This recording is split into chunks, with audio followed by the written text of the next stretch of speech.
नमस्कार मित्रों, मैं हर्षद कुमार त्रिवेदी आपके अपने चैनल हर्षद कुमार त्रिवेदी पर आप सभी प्यारे मित्रों का हार्दिक स्वागत व अभिनंदन करता हूं।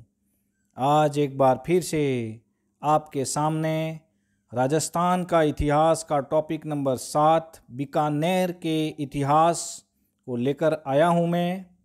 तो बीकानेर के राठौड़ वंश को हम पढ़ें उससे पहले आप सभी भाइयों, मित्रों तथा मेरे प्यारे विद्यार्थियों का मैं हार्दिक अभिनंदन करता हूं अपने चैनल पर, और आप सभी को कहता हूं कि अधिक से अधिक इस चैनल को सब्सक्राइब करें।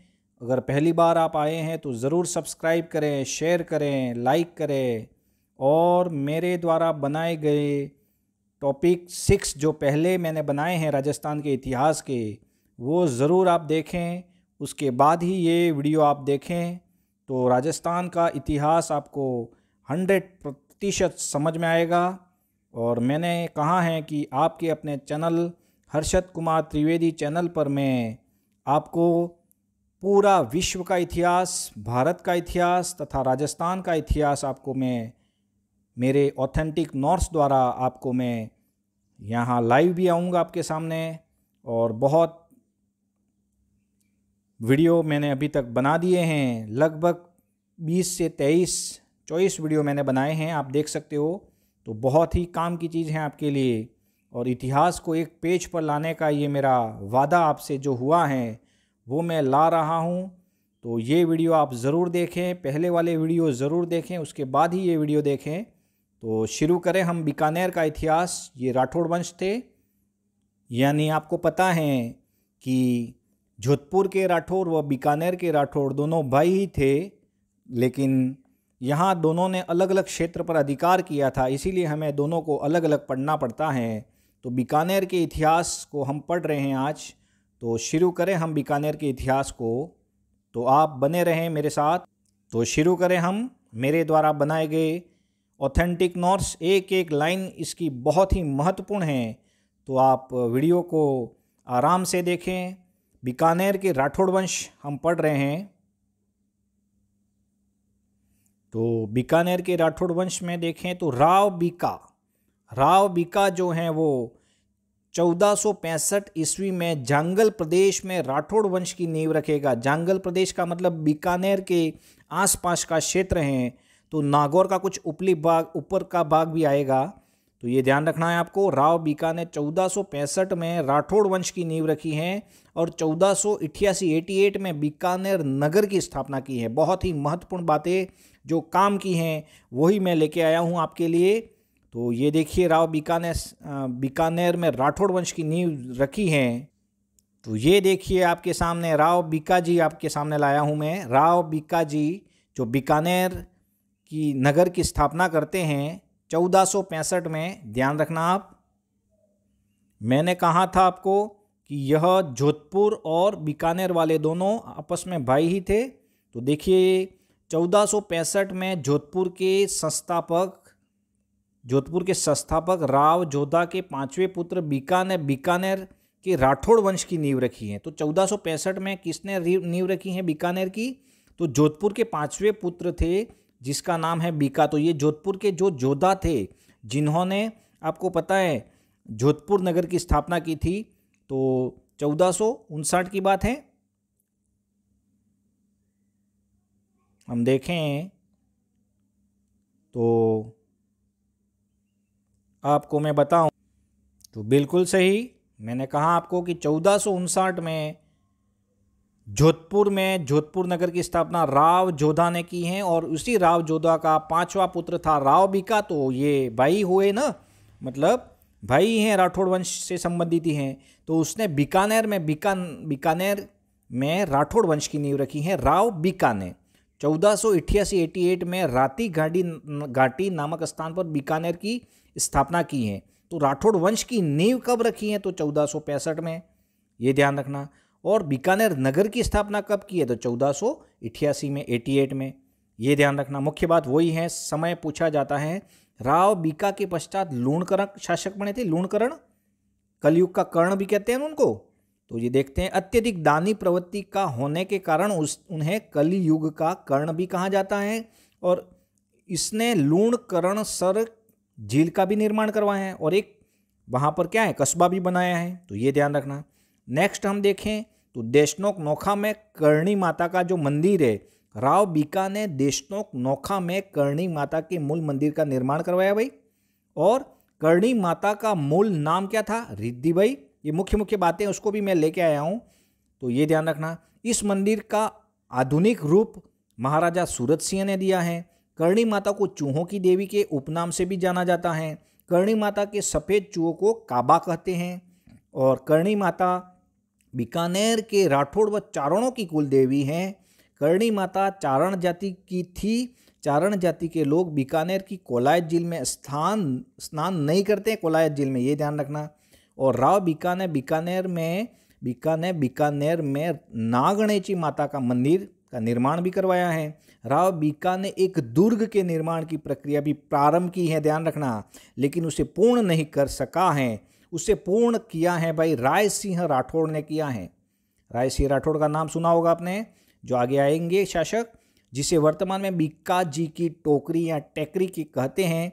तो यही इसी किले का जो निर्माण किया है उसको कहते हैं जूनागढ़। क्या कहते हैं भाई, जूनागढ़। तो ये जो बीका जी थे, तो राव बीका की दो मुख्य बातें, और भी मैं मुख्य बातें यहाँ पर लाया हूँ, आप ज़रूर इसको समझे बात को।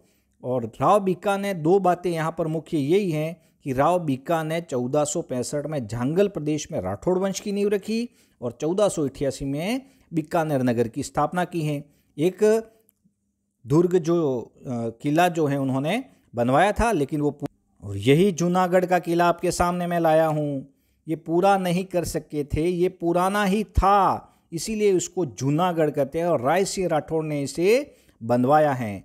तो ये लाल दिख रहा है, लाल कलर में, बहुत ही शानदार दुर्ग है ये जूनागढ़ का किला। मैं लगभग 6 बार गया हूँ बीकानेर में, और जब हम जाते हैं बीकानेर में तो ये बस डिपो के सामने जस्ट लाल किला है, बहुत ही शानदार किला। और बहुत ही, मैं लगभग 6 बार गया हूँ इस किले के आसपास में, और अंदर भी एक बार गया हूँ। तो आप ज़रूर देखें, अगर आप बीकानेर जाएं तो ये जूनागढ़ का फोर्ट किला बीकानेर में बहुत ही शानदार, ये देखिए आप, राव बीका जी द्वारा बनवाया गया है ये, और बहुत ही शानदार किला है बीकानेर में, जिसे जूनागढ़ के नाम से भी जानते हैं और ज़मीन का जेवर भी कहते हैं। तो ये ध्यान रखना, बहुत बार क्वेश्चन बने हैं, तो ये आपको ध्यान रखना। अगले शासक आएंगे लूणकरण, वही कलयुग का कर्ण, अत्यधिक दानी थे इसीलिए। नेक्स्ट है राव जेतसी। 1541 में पाहोबा साहोबा का युद्ध हुआ था, आपको पता है, और ये बात मैंने पहले भी कही, अगर आपने पहले वीडियो देखे हैं तो आपको ज़रूर समझ में आएगा इतिहास। तो ज़रूर आप पहले मेरे वो वीडियो देखें, उसके बाद ये वीडियो देखें तो मज़ा आएगा। समय ज़रूर निकाले, इतिहास को सही तरीके से पढ़ना है तो आपको समय तो निकालना पड़ेगा, और साथ में एकांत में देखें आप। तो अब देखें कि राव जेतसी, तो 1541 में मालदेव व जेतसी के बीच में ये युद्ध हुआ था, और इस युद्ध में क्या हुआ था, जेतसी की मौत हो जाती है, जेतसी की मौत हो जाएगी और मालदेव जीत जाएगा। पाहोबा साहोबा का युद्ध 1541 में लड़ा गया था। तो ये राव जेतसी भी एक महान शासक रहा है बीकानेर का। नेक्स्ट है कल्याणमल। कल्याणमल अगला शासक। तो कल्याणमल ये ऐसा शासक है जिसने अधीनता मानी है अकबर की। तो कहाँ, तो 1570 में मैंने कहा था अकबर ने नागौर दरबार का आयोजन किया था, और उसमें सभी राजपूत भाइयों को बुलाया था कि आप मेरे अधीन रहो तो ठीक है, नहीं तो मैं आप पर आक्रमण करूंगा। तो उदयपुर ने अधीनता नहीं मानी थी यहाँ पर, जोधपुर में भी चंद्रसेन ने नहीं मानी थी, जबकि यहाँ पर ये कल्याणमल जो थे बीकानेर के राठौड़ वंश से, उन्होंने अधीनता मान ली है, ये ध्यान रखना है आपको। और इसका बेटा था जिसका नाम है राय सिंह राठौड़, याद रखना, राय सिंह राठौड़। उसके 2 बेटे थे, एक बेटे का नाम है पृथ्वीराज राठौड़, जिसने बेली कृष्मणी रुक्मणी नामक एक पुस्तक लिखी है, घाघरोन के दुर्ग में झालावाड़ में बैठ के लिखी है। तो ये पृथ्वीराज राठौड़ अलग हैं, जो बीकानेर के राठौड़ वंश के हैं, जबकि एक पृथ्वीराज जो उड़निया राजकुमार के नाम से जानते हैं, वो कहाँ के हैं, सिसोदिया राजपूत हैं। तो ये ध्यान रखना। राय सिंह रायमल के बेटे हैं वो कुंभा, यानी समझते हो आप, कुंभा का बेटा रायमल, और रायमल का बेटा था ये पृथ्वीराज राठौड़ दूसरा वाला, जो सिसोदिया से संबंधित है वो पृथ्वीराज राठौड़, वो राठौड़ नहीं, वो पृथ्वीराज सिसोदिया है, ये ध्यान रखना।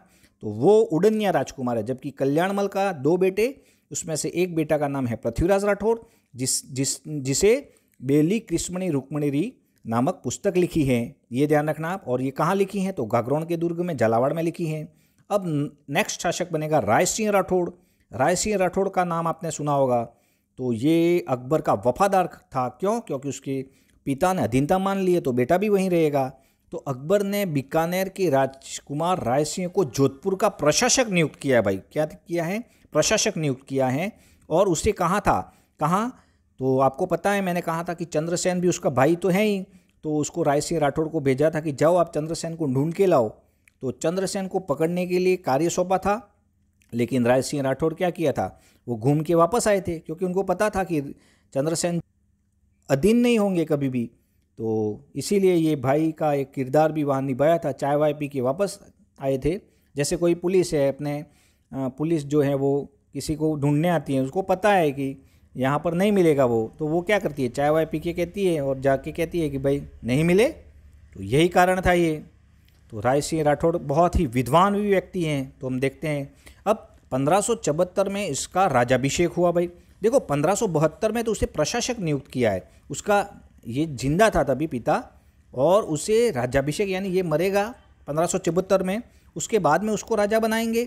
तो ये ध्यान रखना आप, मुख्य बात यही है। तो ये हैं लूणकर्ण जी, कलयुग के कर्ण आपके सामने लाया हूँ। ये बीका जी हैं, बीकानेर बसाया है। और ये लूणकर्ण जी, आपको ध्यान देना है लूणकर्ण जी के बारे में। और ये हैं आपके राय सिंह राठौड़। राय सिंह राठौड़ जो बीकानेर के एक प्रमुख शासक रहे हैं, अकबर के अधीन जरूर रहे हैं, लेकिन ये विद्वान थे और विद्वानों के आश्रयदाता भी रहे हैं राय सिंह राठौड़। ये राय सिंह राठौड़, तो इनका समय आपको याद रखना है। इनका समय मुख्यतः 1574 में बैठेंगे ये गद्दी पर, और 1612 ईस्वी तक रहेंगे राय सिंह राठौड़। ये समय बार बार पूछा गया है, ध्यान रखना है आपको। और अकबर इनके यानी वफादार थे अकबर के, क्योंकि पिता ने अधीनता मानी है 1570 में नागौर दरबार में। तो ये ध्यान रखना है आपको। तो आगे हम देखें, तो राय सिंह राठौड़ के बारे में आगे हम देखें तो देखिए आप, चंद्रसेन को पकड़ने के लिए भेजा, लेकिन वापस आए, ना बोल दिया भाई नहीं मिले वो। तो 1574 में शासक बने हैं। उसके बाद में मुख्य बात उनकी, उन्होंने महाराजा व महाराजाधिराज की उपाधि धारण की है। अकबर ने इन्हें बंगाल, बिहार व बलूचिस्तान व दक्षिण भारत अभियान के लिए भेजा था। बलूची अभियान से खुश होकर अकबर ने राय सिंह राठौड़ को हनुमानगढ़ यानी भटनेर हनुमानगढ़ की जागीर दी है। इस जागीर को राय सिंह ने अपने विश्वास पात्र तेजा खां को भटनेर संरक्षण हेतु दे दिया। तो ये भी एक महान व्यक्ति कहला सकते हैं, हम कह सकते हैं। उसके बाद में हम देखें तो उन्होंने इस जागीर को दे दिया, ठीक है ना। तेजा खान ने अकबर के ससुर नासिर खां को दे दिया। अकबर नाराज़ हो गया, क्योंकि उसको क्या दे दिया। अब क्या होगा? अब भटनेर की जागीर राय सिंह के पुत्र दलपत सिंह को दे दी। दलपत सिंह उसका भाई था राय सिंह का। इस कारण दलपत सिंह व राय सिंह के मध्य बीकानेर में गृह युद्ध छेड़ दिया। देखो अकबर जो था वह इंटेलिजेंट था, लेकिन वो जानता था कि राजपूतों को आपस में कैसे भिड़ाए और कैसे यहाँ पर शासन किया जाता है। तो वो यही कर रहे थे। तो ये ध्यान रखना। आपको पता है कि हल्दी घाटी के युद्ध में क्या हुआ था? मानसिंह को भेजा था उन्होंने महाराणा प्रताप को समझाने के लिए। तो मानसिंह फर्स्ट को भेजा था। तो वो राजपूत भाई थे, तो उनको पता था कि अगर ये नहीं मिलेंगे, प्रताप ना कहेंगे, तो इनको गुस्सा आएगा और वो और ज़्यादा दुश्मनी हो जाएगी, तो जिसके कारण मेरा फ़ायदा होगा। तो अकबर जो था वो अनपढ़ था, पढ़ा लिखा नहीं था, लेकिन इंटेलिजेंट ज़रूर था। तो यही तो राज किया उन्होंने, ये ध्यान रखना। आगे दिखे तो राय सिंह विद्वान थे, मैंने पहले ही कहा है। संस्कृत के विद्वान व ज्योतिष थे भाई, ज्योतिषज्ञ थे, ये ध्यान रखना है। राय सिंह महोत्सव और ज्योतिष रत्नमाला, ये 2 पुस्तकें लिखी है, याद रखना। राय सिंह राठौड़ की 2 पुस्तकें महत्वपूर्ण हैं। एक है राय सिंह महोत्सव और एक है ज्योतिष रत्नमाला, याद रखना है आपको। इसी ज्योतिष रत्नमाला को क्या कहते हैं? बाल बोधिनी, ठीक है।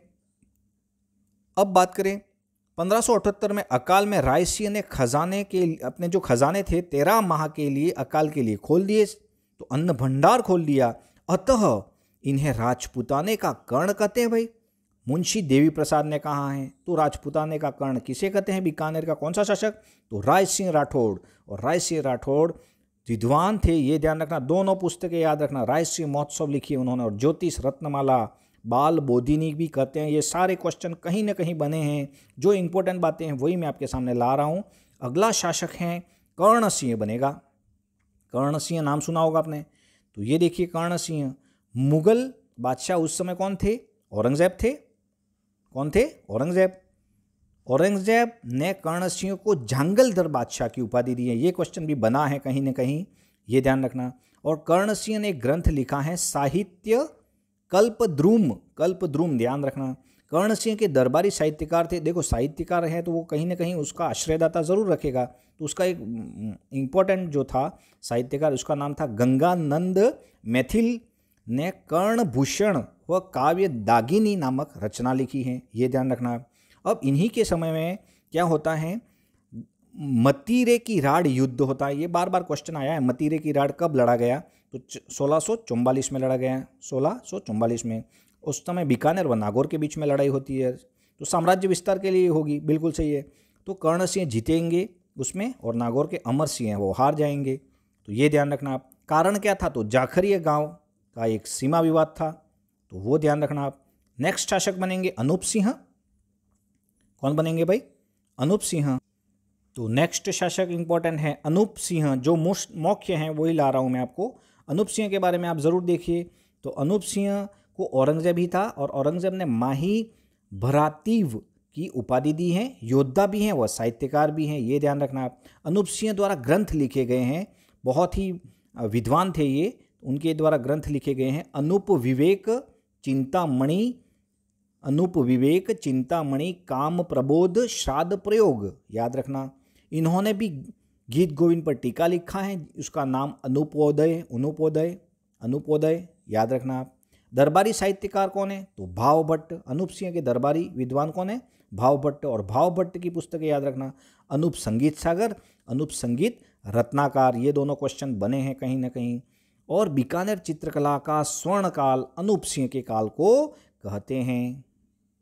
तो ये देखिए आपके सामने अनूप सिंह, सॉरी ये नहीं है, ये हैं अनूप सिंह। अनूप सिंह ध्यान रखना, ये हैं अनूप सिंह आपके सामने। और बहुत ही शानदार व्यक्ति जिन्होंने साहित्यकार थे और उनके समय में चित्रकला का स्वर्ण काल था अनूप सिंह के समय में, ये हैं अनूप सिंह। और ये हैं सरदार सिंह, जो 1857 की क्रांति में बीकानेर के शासक थे। सरदार सिंह नाम सुना होगा आपने। बहुत ही ऐसे व्यक्ति थे जिन्होंने अपनी सेना अंग्रेजों के पक्ष में दे दी थी और वो भी राज्य के बाहर गए थे ये सेना अंग्रेजों के साथ देने के लिए। तो ये भी एक महान थे, इन्होंने अंग्रेजों का साथ दिया था। तो अगली बात करें हम, तो सरदार सिंह 1857 की क्रांति के समय शासक थे, यही अभी बताया आपको। अगले हैं गंगा सिंह, 1887 से 1943। देखो मुख्य जो शासक हैं उनके आपके समय याद जरूर रखने हैं। 1887 से 1943 तक रहेंगे। और गंगा नगर की स्थापना की 1920 में उन्होंने। गंग नहर निर्माण करवाए हैं। राज्य के भागीरथ कहते हैं इनको, क्योंकि उन्होंने वहाँ पानी की बरसात लाए थे, तो ये ध्यान रखना आप। और देखिए तो इन्होंने तीनों गोलमेज सम्मेलन लंदन में भाग लिया है, 1930, 1931, 1932। अब ये तीनों गोलमेज सम्मेलन क्या थे, तो अंग्रेजों ने वहाँ बुलाए थे, भारत को आज़ादी की लड़ाई लड़ रहे थे तो वहाँ पर मीटिंग बुलाते थे। तो गोलमेज सम्मेलन, गोल मैच पर सभी बैठते थे, ऐसे गोल मैच पर बैठते थे, इसीलिए उनको गोलमेज सम्मेलन कहते थे। और वहाँ पर मीटिंग होती थी उनकी, तो उसमें ये गए थे। तो एकमात्र राजस्थान के राजा थे जो वहाँ गए थे तीनों गोलमेज सम्मेलन में। तो ये बहुत बार क्वेश्चन बना है यहाँ पर, वो लाया हूँ मैं आपके लिए। और राज्य में सर्वप्रथम पंचायतों की शुरुआत इन्हीं के समय में और बीकानेर में हुई है, 1928 में बात है। चीन का विद्रोह दबाने के लिए उन्होंने गंगा रिसाला ऊँटों की सेना बनाई थी। कौन सी सेना, गंगा रिसाला, चीन का विद्रोह दबाने के लिए। ये बहुत ही शानदार व्यक्ति थे ये। कौन, तो महाराज, ये देखिए आपके सामने महाराणा गंगा सिंह को लाया हूँ। बहुत ही शानदार व्यक्ति जिन्होंने बीकानेर को एक नया रूप दिया है, पूरे राजस्थान को दिया है तो भी कम है। बहुत ही शानदार ये गंग नहर का निर्माण करवाया और पूरे उस एरिया में पानी की बौछार लाए थे ये। और ये जो गंगा रिसाला नामक ऊँटों की सेना थी चीन के विद्रोह को दबाने के लिए, तो वो भी उन्होंने बनाई थी। बहुत ही शानदार, ये देख सकते हो आप, ये हैं गंगा सिंह, बहुत ही शानदार। ये गंगा सिंह का फ़ोटो आप देख सकते हो, ये युवा, और ये हैं गंगा सिंह, बहुत ही शानदार। और सेकंड अंतिम शासक थे ये। और ये आपके सामने औरंगज़ेब हैं, औरंगज़ेब जो कर्ण सिंह को जांगलदर बादशाह की उपाधि देते हैं वहाँ पर बीकानेर में। तो शार्दुल सिंह अगले शासक, अंतिम शासक हैं। 1943 से 1949 पे रहेंगे ये बीकानेर के अंतिम शासक हैं। 1943 में गंगा सिंह की मृत्यु हो जाएगी, तो उनके बेटे 5 पुत्र रहते हैं, लेकिन ये बनेंगे शार्दुल सिंह। और पहली रियासत जो विलय पर हस्ताक्षर किए थे, यानी कि राजस्थान का एकीकरण में पहली रियासत यही बीकानेर थे, और उस समय हस्ताक्षर इन्हीं ने किए थे, शार्दुल सिंह ने। तो ये मुख्य बातें यहाँ पर बीकानेर के राठौड़ वंश में आपको बताई है मैंने। तो इस प्रकार ये आपका टॉपिक नंबर 7 बीकानेर का इतिहास मैंने आपको पढ़ाया है। ज़रूर देखें, समझे बात को। जो महत्वपूर्ण आपके जो एग्ज़ाम रिलेटिव जो क्वेश्चन आ रहे हैं वो भी मैंने आपको बताने की कोशिश की हैं। और ये जो मेरे नोट्स हैं वो मेरे डिस्क्रिप्शन बॉक्स में आपको मिल जाएंगे। मेरे व्हाट्सअप लिंक से आप जुड़े, मेरा एक ग्रुप बनाया है मेरे इस चैनल का, वहाँ पर आप जुड़े। मेरे टेलीग्राम ग्रुप भी बनाया, वहाँ पर आप जुड़े। ऐसे ही मुझसे जुड़ते रहे आप, और अधिक से अधिक लाइक करें, शेयर करें। मेरे पहले सारे वीडियो आप ज़रूर देखें। इतिहास को एक पेज पर लाऊंगा और ला रहा हूँ। आपसे जो वादा किया है वो निभा रहा हूँ। बस आप तो जुड़ते रहे। समझ में नहीं आए कोई बात तो ज़रूर मेरा कॉन्टैक्ट नंबर भी आपको दिया है, जब भी समय मिलेगा मैं आपको रिप्लाई करूँगा। बहुत बहुत धन्यवाद आपका, आप मुझे इतना समझ रहे हो, देख रहे हो मेरी बातों को। तो उसके लिए अगला वीडियो आपके लिए लाएंगे। उसके लिए अगले वीडियो के लिए आप तैयार रहिए। तब तक के लिए जय हिंद, जय भारत।